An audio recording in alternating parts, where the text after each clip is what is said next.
샬롬, 거래의 기술 14번째. 그러나 그녀는 토지 사용 제한법이 택지 개발자로 하여금 내가 한 것과 같은 일을 하도록 부추긴다고 말하고 이에 대한 책임을 나보다도 시 당국에 있다며 시 당국에 더욱더 비난을 퍼부었다. 그리고 나서 그녀는 다음과 같이 말을 끝맺었다. 빌딩 디자인에 굉장한 신경을 썼다. 그 빌딩은 틀림없이 매우 아름다울 것이다. 그해 10월에 도시계획위원회는 만장일치로 우리의 계획안을 승인했다. 위원회는 트럼프 타워 정면을 옆 빌딩들과의 조화를 고려하여 석조 건축으로 하는 것이 좋겠다고 건의했으나 내가 더할 나위 없는 공증의 쾌적함을 제공하고자 하므로 그것을 고집하지는 않는다고 덧붙였다. 결국 우리는 최대 용적률 21.6에 약간 못 미치는 용적률 21평방피트로 낙찰을 보았다. 층수는 내가 애초에 주장했던 것보다 단지 2층만 줄었을 뿐이다. 그리하여 빌딩 안에다 이중 천장의 커다란 아트리움이 들어있는 68층 빌딩을 지을 수 있게 됐으며 이렇게 해서 트럼프 타워는 이 도시에서 가장 높은 거주 빌딩이 되었다. 동시에 시 당국은 헉스터블의 토지 사용 제한법에 대한 언급을 염두에 두게 되었다.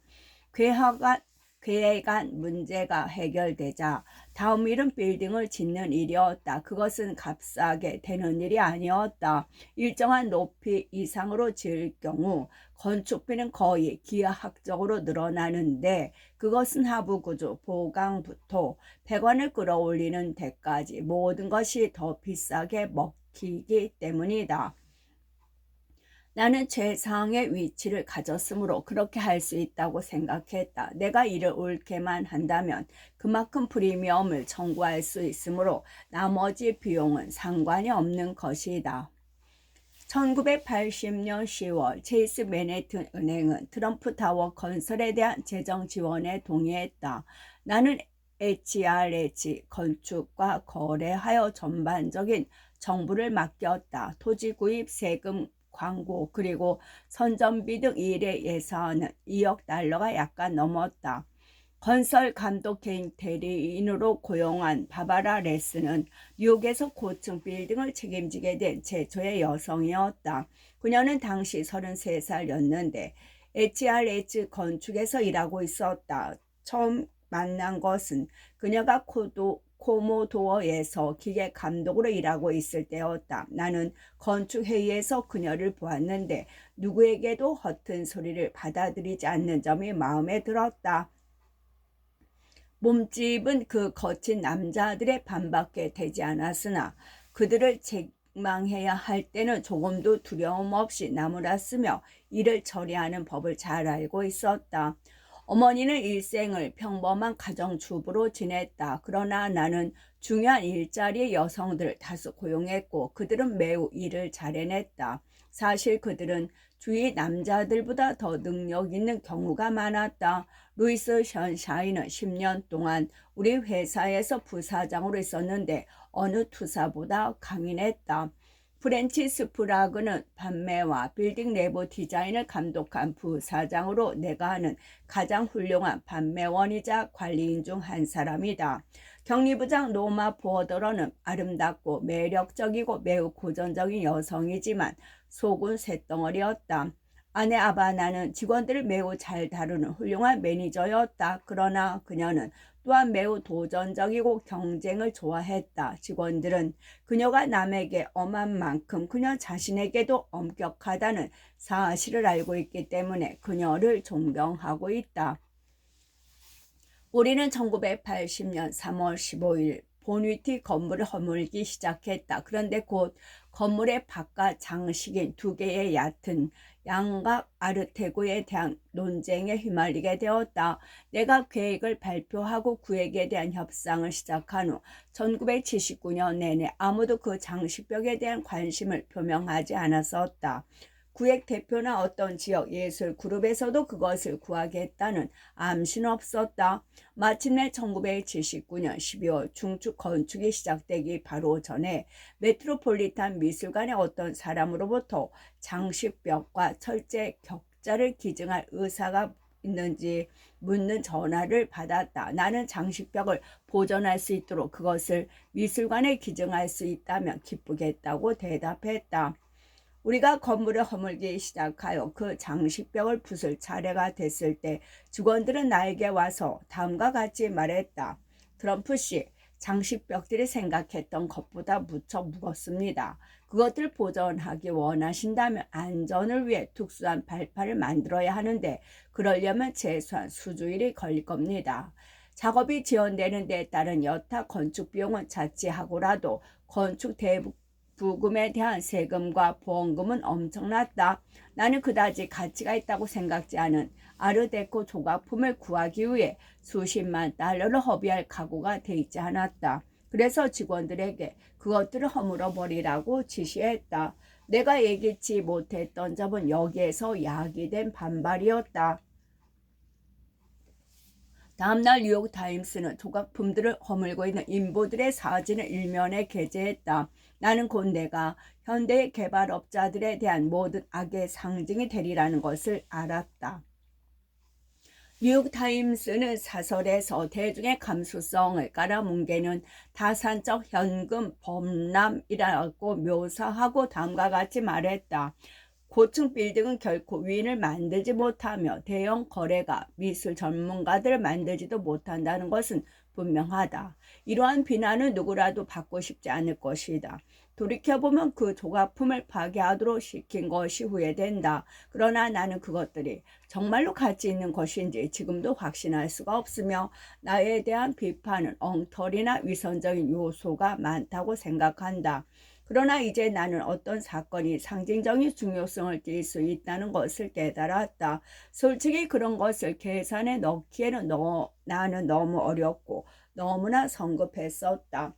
아이러니컬하게도 전반적인 논란은 결국 트럼프 타워 판매에서 나에게 유리하게 작용했다. 그 기사들은 한결같이 다음과 같은 식으로 시작됐다. 세계에서 가장 호화로운 빌딩 중 하나를 건립하는 데 길을 더 주기 위해 비록 평판은 거의 전적으로 부정적인 것이었지만 그것에 대한 내용이 매우 많았고 따라서 엄청난 관심이 트럼프 타워에 쏠렸다. 따라서 곧 사무실 판매가 증가하기 시작했다. 그렇다고 내가 이를 좋은 일이라고 말하는 것은 아니다. 사실 이 일은 우리가 살고 있는 문화의 잘못된 점을 말해준다. 그러나 나는 사업가고 그 경험으로부터 하나의 교훈을 배웠다. 즉 좋은 평판은 나쁜 평판보다 낫다. 그러나 나쁜 평판은 때때로 평판이 전혀 없는 것보다도 낫다. 간단히 말해서 논란은 장사가 된다는 것이다. 매력 또한 장사가 되는 것으로 나타났다. 건축을 시작하기 전부터 나는 아트리움이 트럼프 타월의 가장 황홀한 부분의 하나가 되리라는 것을 알았다. 처음에 우리는 그것을 소매업자들을 위한 매력적인 장치로 만들기 시작했으나 나는 마지막 도면과 모형을 보면서 그것이 정말로 장관이 될 수 있다는 것을 알았다. 그리하여 그 가능성을 실현시키기 위해 모든 것을 투자하기로 결심했다. 가장 좋은 예는 거기에 쓰이는 대리석일 것이다. 원래 나는 그랜드 하얏트 호텔 로비에 사용하여 성공을 거둔 갈색 파라디시오를 사용하려고 생각했다. 그러나 결국 호텔 로비에 어울리는 것이라 해서 아트리움에도 맞는 것은 아니라고 확신하게 되었다. 데르 이바나 그리고 나는 수백 개의 대리석 샘플을 보았다. 마침내 우리는 전에 보지 못한 색깔의 희귀한 대리석인 브레시아 포니쉬라는 대리석을 발견했다. 이 대리석은 장밋빛, 복숭아빛 그리고 분홍빛이 황홀하게 조화를 이루며 배합되었는데 정말 깜짝 놀랄 만한 것이었다. 물론 엄청나게 비쌌다. 채석장으로 갔을 때 우리는 그 대석들의 많은 부분이 하얀 큰 점들과 하얀 돌결을 포함하고 있음을 발견했다. 그것이 나에게 거슬렸고 그 돌의 아름다움을 빼앗고 있었다. 우선 가장 좋은 석판들을 따로 분리했다. 부스러기로 만들어버린 나머지는 전체의 60%쯤 될 것이다. 우리가 일을 끝냈을 때 그 채석장의 상당 부분이 파헤쳐졌다. 다음에 나는 가장 세련된 기술자를 불러 그 대리석을 다듬고 배치하도록 했다. 기술자가 최고가 아니면 들쑥날쑥 날과 엉터리 배합 그리고 부조화로 전체 효과를 잃어버리기 때문이다. 우리가 대단히 많은 대리석을 썼다는 것에서 그 효과는 배가 되었는데 우리는 바닥 전부와 유충이 되는 벽에 대리석을 사용했다. 그것은 매우 사치스럽고 사람을 흥분시키기에 충분했다. 사람들은 한결같이 아트리움 특히 대리석 색깔이 친근하고 기분 좋을 뿐 아니라 생기있고 활기를 준다고 말했다. 즉 사람들이 쇼핑할 때 느꼈으면 하고 바라는 편안함 뿐만 아니라 돈을 쓰도록 자극하는 모든 것이 있다는 것이다. 물론 대리석은 그 일부분일 뿐이다. 아트리움 전체가 매우 인상적이고 특이했다. 난간을 값싸고 실용적인 알루미늄으로 만들지 않고 금빛 찬란한 황동을 사용했다. 황동은 훨씬 값이 비쌌지만 우아했고 대리석 빛깔과 놀라울 정도로 잘 어울렸다. 그러고 나서 우리는 많은 반사 거울을 사용했는데 특히 에스컬레이터 양쪽 벽면에 이것을 썼다.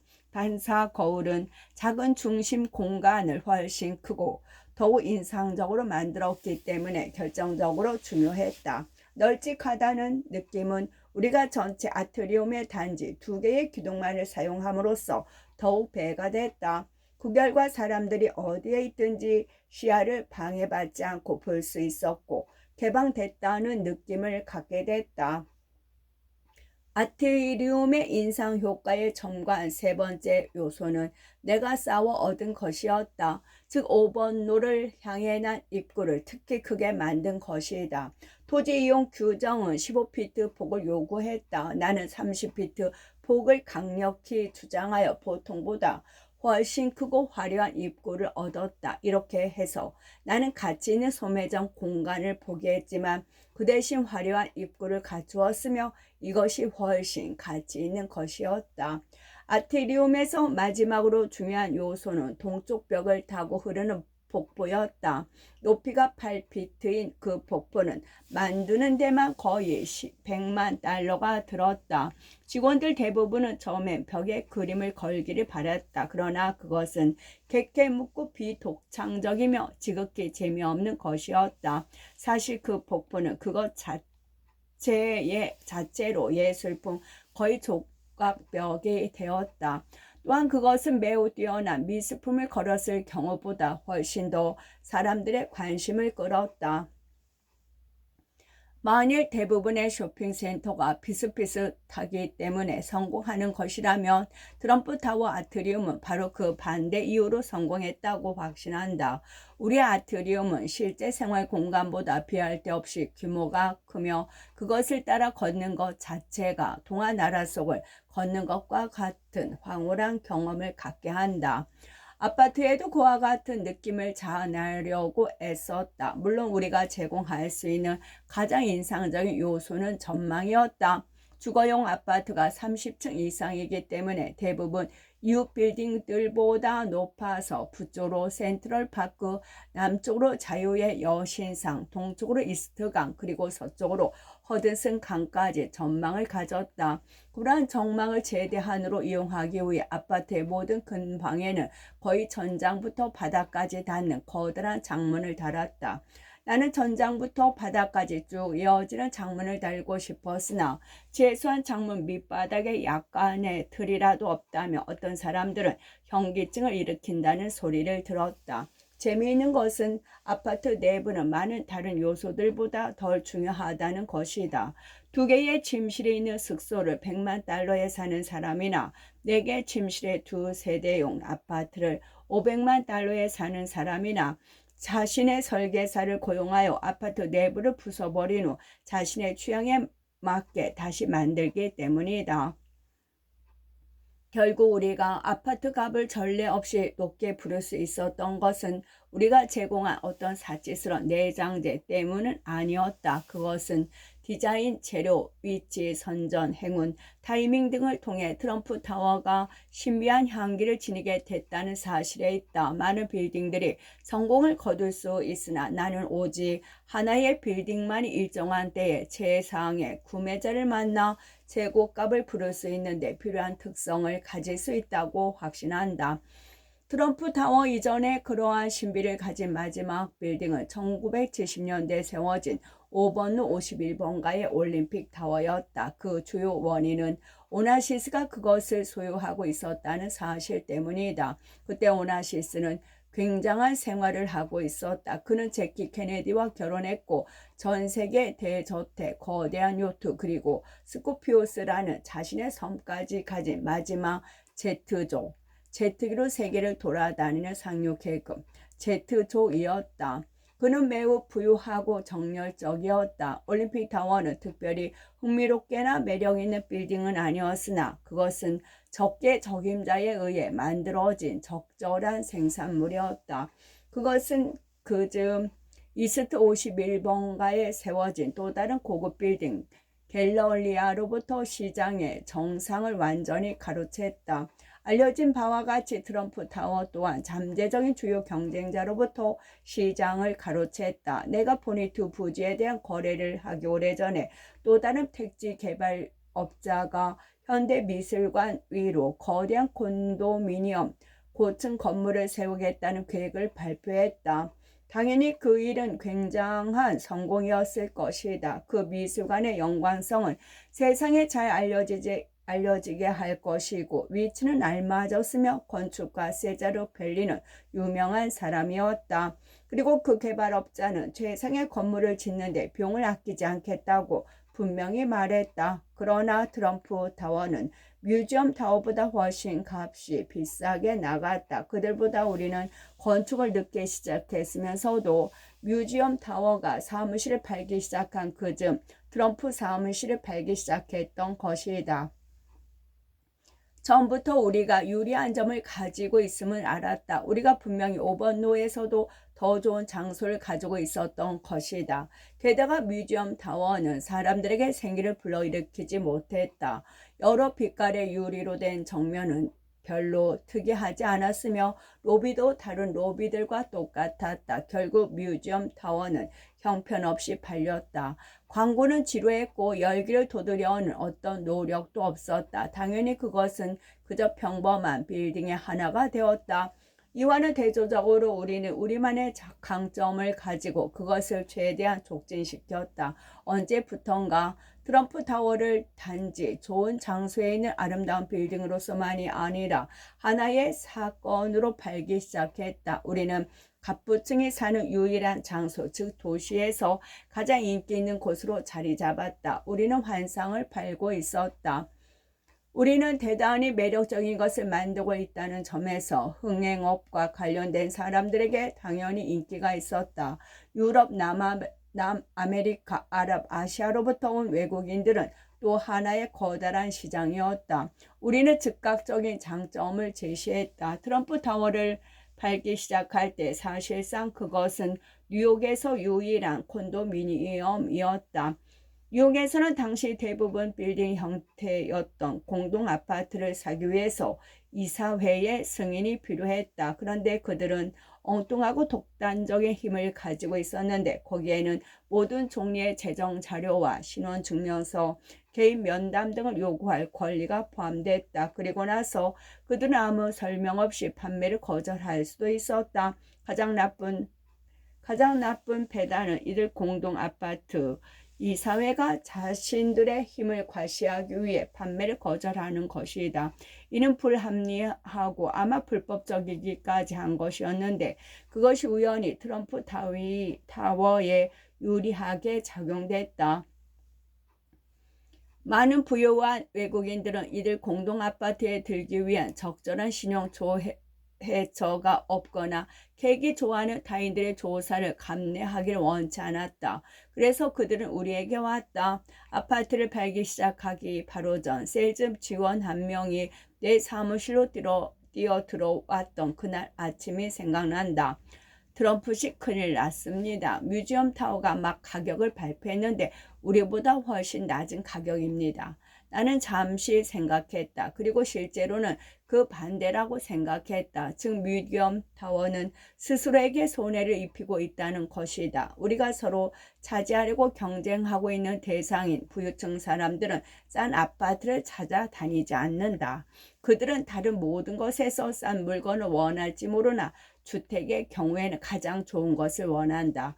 뮤지엄 타워는 우리 것보다 아파트 가격을 낮게 부름으로써 그것이 트럼프 타워만큼 훌륭하지 않다는 것을 공표한 셈이다. 많은 사람들은 우리가 트럼프 타워에 저명 인사를 끌어들이기로 했거나 빌딩을 선전하기 위해 관련 회사를 고용했다고 생각한다. 사실 우리는 대중관계의 일을 하는 누구도 고용한 적이 없다. 조니 칼슨, 스티븐 스필버그, 폴 앵커, 리버 러스 등 모든 스타들이 스스로 우리를 찾아와 아파트를 샀다. 나 또한 그들 누구와도 특별한 거래를 한 것은 아니다. 다른 택지 개발업자는 스타나 유명 인사를 끌어들이기 위해 가격을 싸게 하나 내가 보기에는 그것은 하나의 약점의 표시일 뿐이다. 정말 굉장한 것이라면 유명 인사 스스로가 기꺼이 아파트를 사기 위해 모든 돈을 지불할 것이다. 만일 언론에서 한 유명인이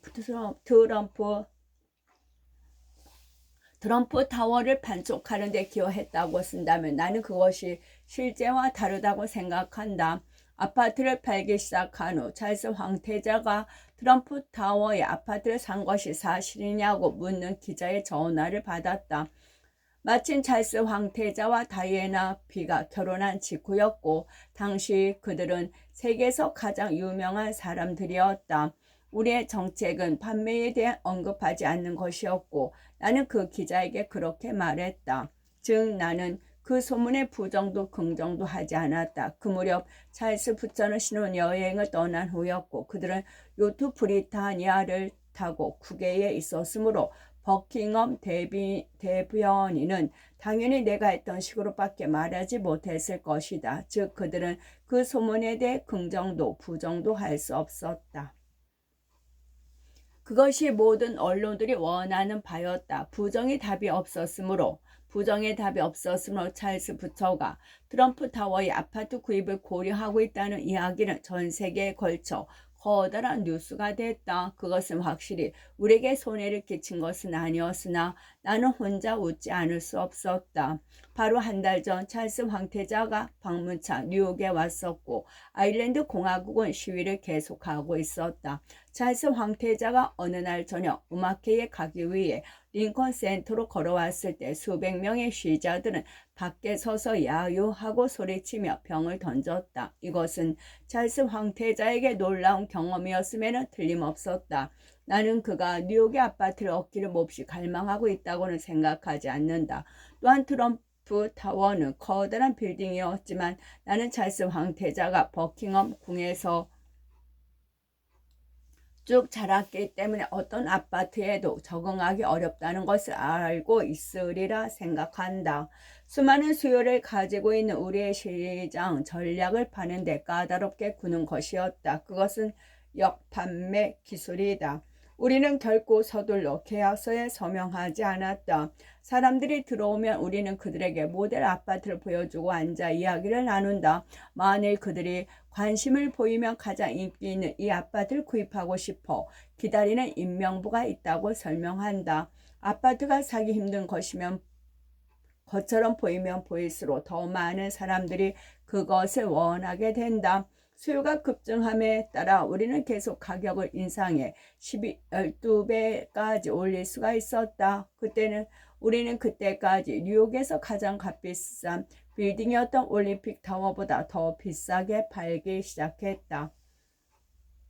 그리고 얼마 되지 않아 고층의 가격을 거의 2배로 인상했다. 사람들은 두 개의 침실이 있는 아파트를 150만 달러에 샀으며 빌딩 건축을 끝내기도 전에 아파트의 대부분이 팔렸다.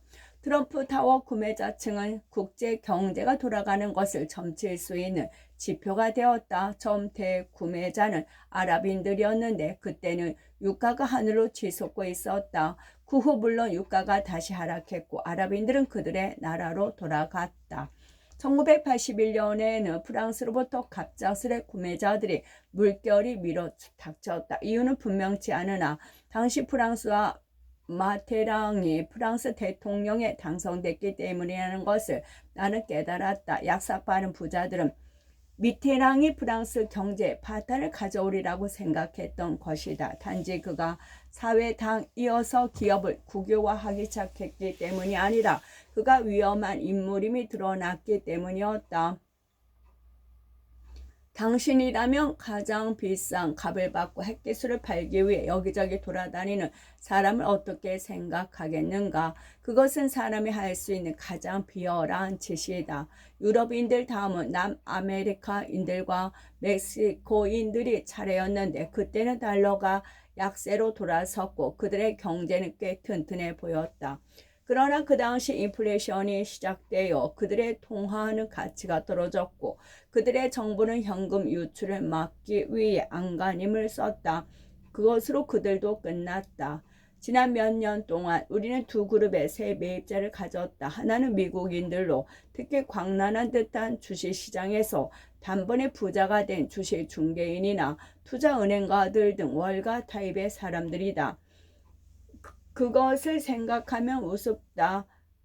25살도 채 안 된 주식 중개인들이 단번에 1년에 60만 달러를 번다. 왜냐하면 그들이 한 번도 보지 못한 고객들이 그들에게 전화를 걸어 제널러 모터스 주식 5만 주를 사겠소? 라고 말하기 때문이다. 주식 중개인은 컴퓨터에 있는 버튼 하나를 누르고 많은 수수료를 받는다. 그러나 세상은 돌고 돌기 때문에 곧 주식시장이 무너질 날이 올 것인데 그때가 되면 이들 대부분은 직장을 찾기 위해 거리로 뛰쳐나올 것이다. 또 다른 새 매입자들은 일본인들이다. 나는 일본인들이 이룬 경제적 성과에 대해 매우 존경하고 있지만 내 사업에 관한 한 거래하기가 힘들었다. 처음부터 그들은 5명이나 8명 혹은 심지어 12명까지 떼지어 찾아오므로 그들 모두에게 어떤 거래를 성사시키도록 확신시켜야만 한다. 한두 명 혹은 3명 정도까지는 성공할지 모르나 그들 12명 모두에게 확신을 준다는 것은 매우 힘들다. 또한 그들은 거의 미소를 짓지 않으며 너무나 진지해서 사업을 재미로 하지 않는다. 다행히 그들은 쓸 돈이 많고 부동산을 좋아하는 것 같다. 안타까운 점은 수십 년 동안 그들은 우리의 정치가들이 결코 충분히 이해할 수도 없고 반대할 수도 없는 자기 중심적인 무역 정책으로 미국을 압박함으로써 상당히 부유해졌다는 것이다. 트럼프 타워에 있는 263채의 아파트가 이렇게 인기가 있었기 때문에 나는 12채 정도의 아파트를 판매 시장에 내놓지 않기로 결심했다. 그것은 호텔 경영자가 항상 비상시 대비해 자유롭게 사용할 수 있는 방을 갖고 있는 것과 같다.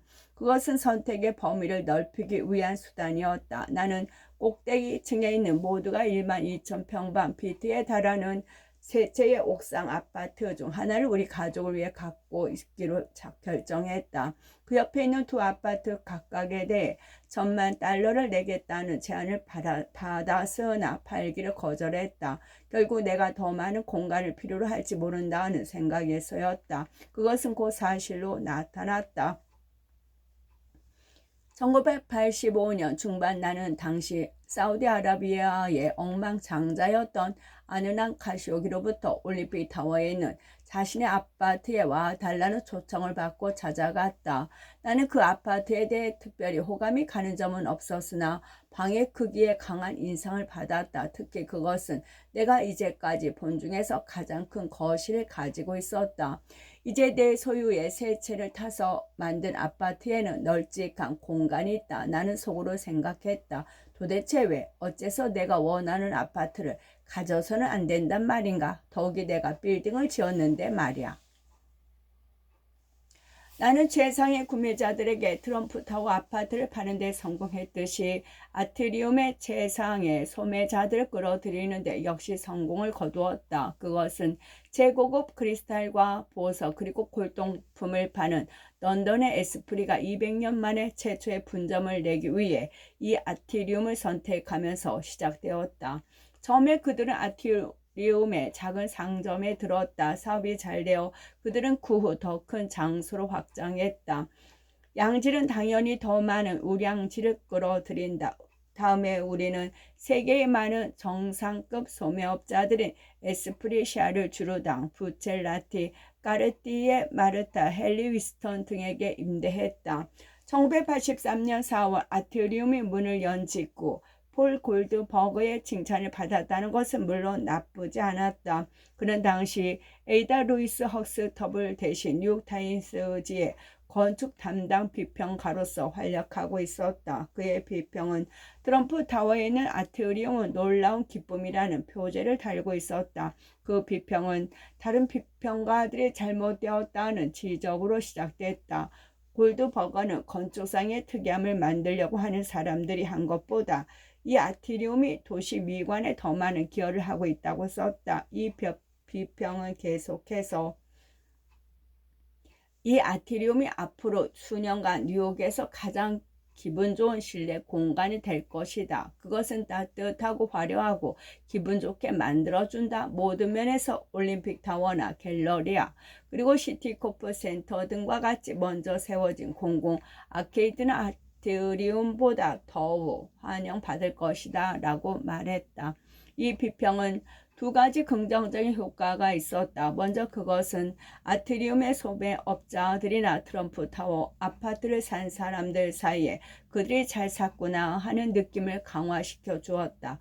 그러나 더 중요한 두 번째는 그 비평에 더욱 많은 사람들이 아트리움의 물건을 사러 왔다는 것이다. 물론 그것이 성공의 열쇠였다.